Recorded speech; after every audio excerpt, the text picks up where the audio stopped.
ഒരാൾക്ക് ബിരിയാണി ഉണ്ടാക്കാൻ ഒരു അര ഗ്ലാസ് അരി മതി. ഞാനിപ്പോൾ ഇട്ടിരിക്കുന്നത് കൈമ റൈസാണ്. ഇനി നമുക്കിത് കഴുകാം. ഒരു 2-3 വട്ടം നല്ല മര്യാദയ്ക്ക് അരി കഴുകിയെടുക്കുക. വെള്ളം ഒന്ന് പോകാൻ വേണ്ടി അതിങ്ങനെ വെക്കാം.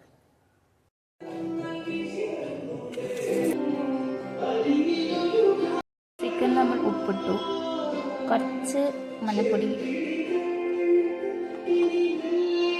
1 സ്പൂണൊക്കെ മുളക് പൊടി വേണമെങ്കിൽ ഇടാം. പിന്നെ കുറച്ച് തൈര് ഒഴിച്ചു കൊടുക്കാം. എന്നിട്ട് നമുക്ക് മിക്സ് ചെയ്യാം. എന്നിട്ട് നമുക്കത് കുറച്ച് നേരം മാരിനേറ്റ് ചെയ്യാൻ നോക്കാം. ഇവിടെ വരുമ്പം കുറച്ച് നെയ്യ് ഒഴിച്ചു കൊടുക്കാം.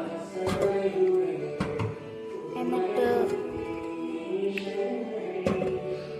അതൊന്ന് ചൂടാകുമ്പോഴേക്കും ഒരു ചെറിയ കറുവപ്പട്ട, ഒരു ഗ്രാമ്പു, ഏലക്കൊക്കെ ഇടുക. വേണമെന്നുണ്ടെങ്കിൽ ജീരകോ എന്തെങ്കിലുമൊക്കെ നമുക്ക് ഇഷ്ടത്തിനിടാം. എന്നിട്ട് നമ്മളിതിലേക്ക് സവോള ഇടും.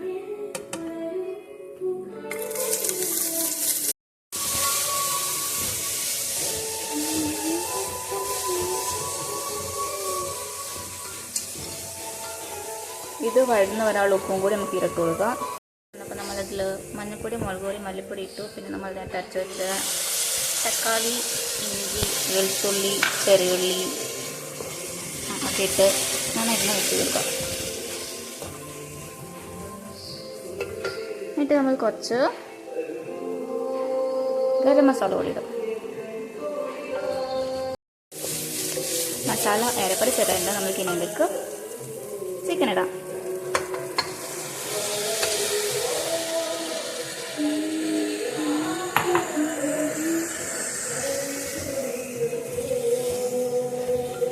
ഇനി നമുക്ക് ഇതിലേക്ക് അരി ഇടാം.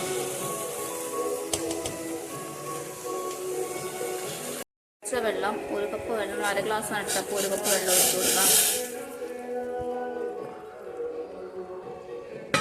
ഇനി ഇതിൽ ആവശ്യത്തിന് കുറച്ച് ഉപ്പും കൂടി ഇട്ട് ഇളക്കി നമുക്ക് അടച്ചു വെക്കാം.